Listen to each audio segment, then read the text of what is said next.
അപ്പോൾ എല്ലാവരും text book എടുക്കുക.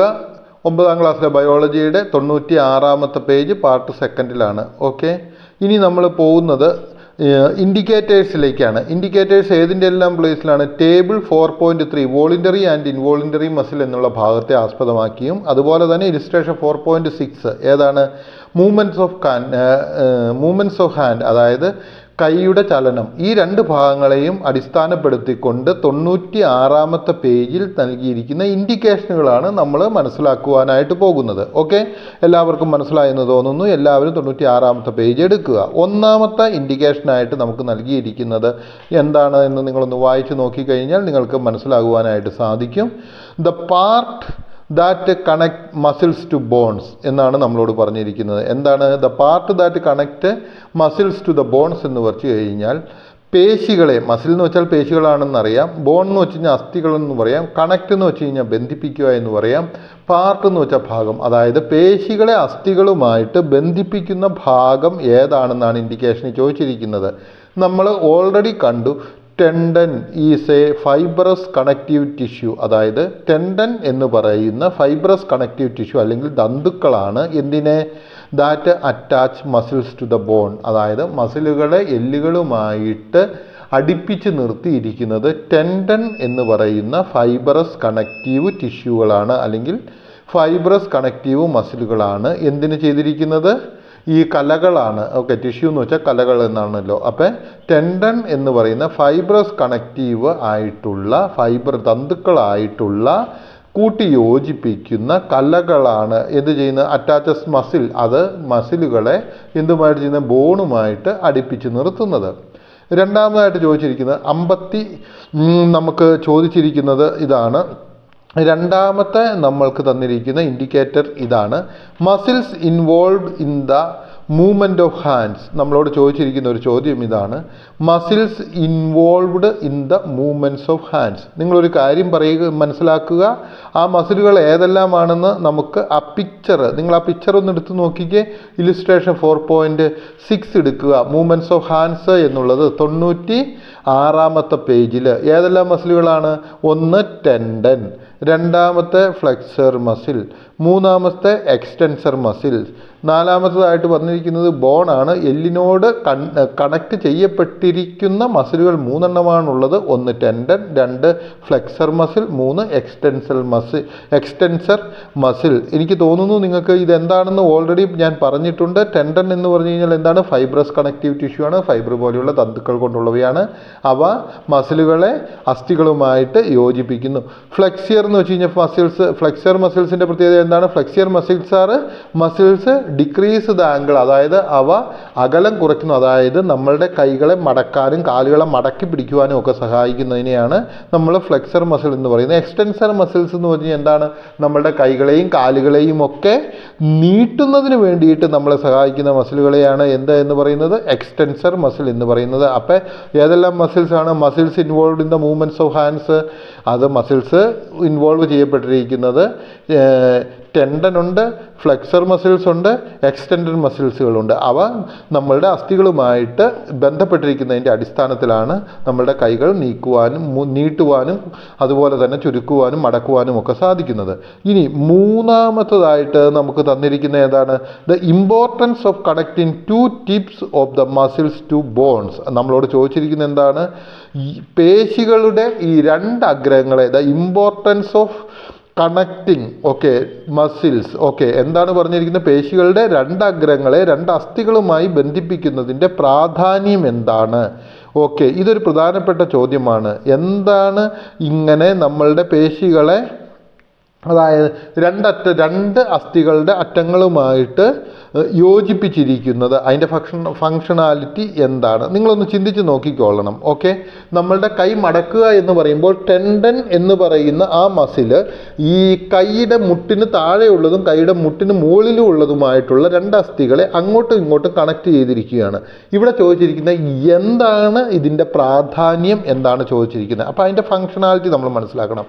Muscles generate force through contraction to produce movements of body. അതായത് മസിൽസ് എങ്ങനെയാണ് കോൺട്രാക്ഷനുകളിലൂടെ ശരീരത്തിൻ്റെ ചലനം സൃഷ്ടിക്കുവാനായിട്ടുള്ള ഫോഴ്സ് അല്ലെങ്കിൽ ഊർജത്തെ സൃഷ്ടിക്കുന്നു. ഈ ഫോഴ്സ് എന്താണ് ചെയ്യുന്നത്? ഈ ഫോഴ്സ് നമ്മളെങ്ങനെയാണ് ട്രാൻസ്മിറ്റഡ് ടു ദ ബോൺസ്. അത് ഈ ഫോഴ്സ് രണ്ടും ബോണുകളിലൂടെയാണ് ട്രാൻസ്മിറ്റ് ചെയ്യപ്പെട്ടിരിക്കുന്നത്. Act as a levers. അപ്പോൾ എന്താണ് ചെയ്യുന്നത്? ഇവ രണ്ടും കണക്ട് ചെയ്യപ്പെട്ടിരിക്കുന്നത് കൊണ്ട് എന്ത് ചെയ്യുന്നു? ഒന്നിൽ നിന്ന് ഒന്നിലേക്ക് ഇത് ട്രാൻസ്മിറ്റ് ചെയ്യപ്പെടുന്നത് എങ്ങനെയാണ്? ഈ പറയുന്ന കണക്റ്റീവ് ടിഷ്യൂക്കൾ കൊണ്ടാണ്. അപ്പം അതുകൊണ്ടാണ് നമുക്ക് ഈ കണക്റ്റിംഗ് ടിഷ്യൂ, അത് ഈ രണ്ട് ടിപ്സും അവിടെ രണ്ട് സ്ഥലത്തായിട്ട് കണക്ട് ചെയ്യപ്പെട്ടിരിക്കുന്നതിൻ്റെ ആവശ്യം. ഓക്കെ, ഇനി നമുക്ക് മറ്റൊരു കാര്യമുണ്ട്. അതെന്താണ്? ബയോമെക്കാനിക്സ് എന്ന് പറയുന്ന ഒരു കാര്യമുണ്ട്. ഒന്ന് ഫങ്ഷണാലിറ്റിക്ക് ഇത് സഹായിക്കുന്നു. എന്താണ്? ഒന്ന് അങ്ങോട്ടും ഇങ്ങോട്ടും അനങ്ങുവാൻ നേരത്തുണ്ടാകുന്ന ഈ ഫോഴ്സിനെ ട്രാൻസ്മിറ്റ് ചെയ്യുന്നതിന് വേണ്ടി. രണ്ടാമത് എന്താണ്? ബയോമെക്കാനിക്സ്.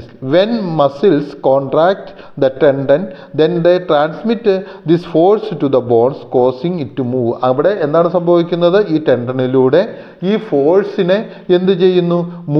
ബോണുകളെ മൂവ് ചെയ്യാനായിട്ട്, അല്ലെങ്കിൽ അസ്ഥികളെ മൂവ് ചെയ്യാനായിട്ട്, അല്ലെങ്കിൽ ചലനം പെടുവാനായിട്ട് ചായിക്കുന്നു. ഇപ്പം നമ്മളൊരു കാര്യം ചിന്തിക്കുക. ഈ മസിലുകൾ നേരിട്ട് ബോണിലേക്കാണ് വെച്ചിരിക്കുന്നത്. എന്താ സംഭവിക്കുക? ഇതിന് എലാസ്റ്റിസിറ്റി, അതായത് വലിച്ചുകയോ നീളുകയോ ചെയ്യുന്ന ആ ഒരു കപ്പാസിറ്റി ഉണ്ടാവില്ല. അതുപോലെ തന്നെ ഫ്ലെക്സിബിലിറ്റി ഉണ്ടാവില്ല. ഈ ഫ്ലെക്സിബിലിറ്റിയും എലാസ്റ്റിസിറ്റിയും എന്താണ്? ടെൻഡൻ എന്ന് പറയുന്ന വസ്തു, രണ്ട് ബോണുകളെ തമ്മിൽ കണക്ട് ചെയ്യുന്ന ആ ടെൻഡനാണ് പ്രൊവൈഡ് ചെയ്തിരിക്കുന്നത്. നിങ്ങൾ നോക്കിക്കൊള്ളുക. ഈ ടെൻഡൻ എന്ന് പറഞ്ഞിരിക്കുന്ന വസ്തുവിനെ കാണിച്ചിരിക്കുന്ന ഏതാണ്?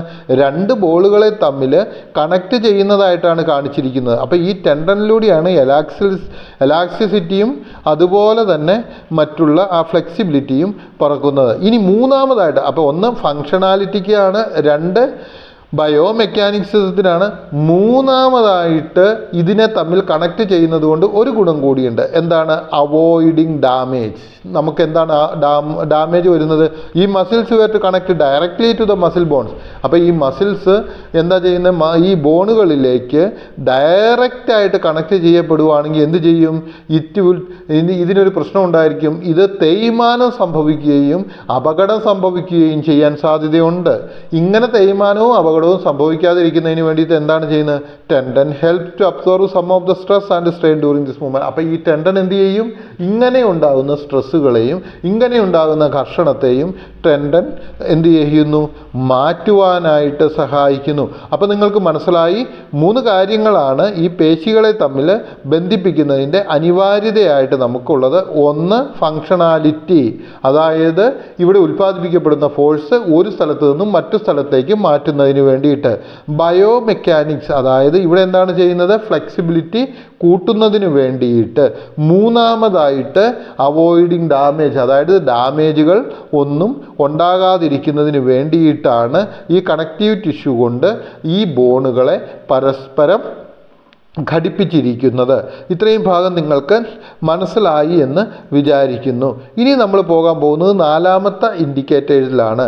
The change that should occur to to muscles in order to fold our arms, അത് ഹാൻഡ്സ് എന്ന് പറയാം. അതായത് ഏതെല്ലാം വിധത്തിലുള്ള ചേഞ്ചുകൾ എന്ന് വെച്ച് കഴിഞ്ഞാൽ എന്താണ്? മാറ്റങ്ങൾ. ഏതെല്ലാം മാറ്റങ്ങളാണ് കൈകൾ മടക്കുന്ന സമയത്ത് ഇരു പേശികൾക്കും ഉണ്ടാകേണ്ടത്? അതായത് നമ്മളുടെ രണ്ട് പേശികൾക്കുണ്ടാകുന്ന മാറ്റങ്ങൾ ഏതെല്ലാമാണ്? ഇവിടെ നമുക്ക് പ്രത്യേകമായിട്ട് അറിയാം, ഫ്ലെക്സർ മസിൽസ് ഉണ്ട്. അവ എന്താ ചെയ്യുന്നത്? കോൺട്രാക്ട്സ്. അതുപോലെ തന്നെ മറ്റൊരു മസിലുണ്ട് എക്സ്റ്റൻസർ മസിൽസ്. അതെന്ത് ചെയ്യുന്നു? അത് റിലാക്സ് ചെയ്യുകയാണ് ചെയ്യുന്നത്. ഒന്ന് സങ്കോചിക്കുന്നു, ഒന്ന് പൂർവാവസ്ഥ പ്രാപിക്കുന്നു. ഫ്ലെക്സർ മസിലുകൾ സങ്കോചിക്കുന്നു, എക്സ്റ്റൻസർ മസിലിന് എന്ത് സംഭവിക്കുന്നു? അത് പൂർവ്വസ്ഥിതി പ്രാപിക്കുന്നു, റിലാക്സ് ആയിത്തീരുന്നു. ഇനി എന്താണ് പറഞ്ഞിരിക്കുന്നത്? The change that should occur to to muscles in order to stretch our hands എന്ന് വെച്ച് കഴിഞ്ഞാൽ എന്താണ് പറഞ്ഞിരിക്കുന്നത്? നമ്മളുടെ കൈകൾ നിവർത്തുന്നതിന് ഇരുപേശികൾക്കും ഉണ്ടാകേണ്ട മാറ്റം എന്താണ് എന്നാണ് ചോദിച്ചിരിക്കുന്നത്. നിങ്ങൾ ഓൾറെഡി പറഞ്ഞു, ഇവിടെ ഓൾറെഡി ഈ മടക്കുമ്പോൾ ഉണ്ടാകേണ്ടതിൻ്റെ നേരെ വിപരീതമായിട്ടുള്ള പ്രവർത്തനം. അതായത് എന്താണ് സംഭവിക്കുന്നത്? എക്സ്റ്റൻസർ മസിൽസ് എന്ത് ചെയ്യുന്നു? കോൺട്രാക്റ്റ് ചെയ്യുന്നു. ഫ്ലെക്സർ മസിൽസ് എന്ത് ചെയ്യുന്നു? റിലാക്സ് ചെയ്യുന്നു. അങ്ങനെ ചെയ്യുമ്പോഴാണ് കൈകൾ നിവർത്തുവാനായിട്ട് സാധിക്കുന്നത്. എനിക്ക് തോന്നുന്നു ഈ ഭാഗം നിങ്ങൾക്ക് മനസ്സിലാവുന്നുണ്ട് എന്ന്. അവസാനമായിട്ട് പറഞ്ഞിരിക്കുന്നത്, the antagonistic action of two muscles make the folding and stretching of hand possible. ഇവിടെ എന്താണ് പറഞ്ഞിരിക്കുന്നത്? ഈ എന്താണ് കൈകളുടെ മടക്കലും നിവർത്തികളും രണ്ട് പേശികളുടെ പരസ്പര വിരുദ്ധ ആൻറ്റഗോണിസ്റ്റിക് ആക്ടിവിറ്റി എന്ന് വെച്ച് കഴിഞ്ഞാൽ പരസ്പര വിരുദ്ധമായ പ്രവർത്തനങ്ങളാണ് എന്താണ് കൈകളുടെ മടക്കിനും നിവർത്തലിനും സംഭവിക്കുന്നത്. ഏത് പേശികളിൽ നടക്കുന്ന പരസ്പര വിരുദ്ധമായ പ്രവർത്തികളാണ്? ഫ്ലെക്സർ മസിലിലും എക്സ്റ്റൻസർ മസിലിലും നടക്കുന്ന പരസ്പരം വിരുദ്ധമായ പ്രവർത്തികളുടെ പ്രവർത്തന ഫലമായാണ് നമ്മളുടെ കൈകൾ മടക്കുവാനും നിവർത്തുവാനുമായിട്ട് സാധിക്കുന്നത്. Most of the movements in body are made possible with such actions of muscle. നമ്മളുടെ ശരീരത്തിലെ പ്രധാനമായിട്ടുള്ള എല്ലാ ആക്ടിവിറ്റികളും പേശിയുടെ പ്രവർത്തനങ്ങളും നടക്കുന്നത് ഇത്തരത്തിലുള്ള വിപരീതമായിട്ടുള്ള പ്രവർത്തനത്തിൻ്റെ പ്രവർത്തന ഫലമായിട്ടാണ് എന്നാണ് ഇവിടെ പറഞ്ഞിരിക്കുന്നത്. മിക്ക ചലനങ്ങളും സാധ്യമാകുന്നത് ഇത്തരത്തിലുള്ള പേശികളുടെ പ്രവർത്തന ഫലമായിട്ടാണ് എന്ന് നമ്മൾ മനസ്സിലാക്കുക. എനിക്ക് തോന്നുന്നു ഈ പാഠഭാഗം നിങ്ങൾക്ക് മനസ്സിലായി എന്ന്. നമ്മൾ അടുത്ത മസിൽ ഫെറ്റിഗ് എന്ന അടുത്ത ഭാഗത്തേക്ക് നമ്മൾ പിന്നീട് പോകുന്നതായിരിക്കും. ഓക്കെ.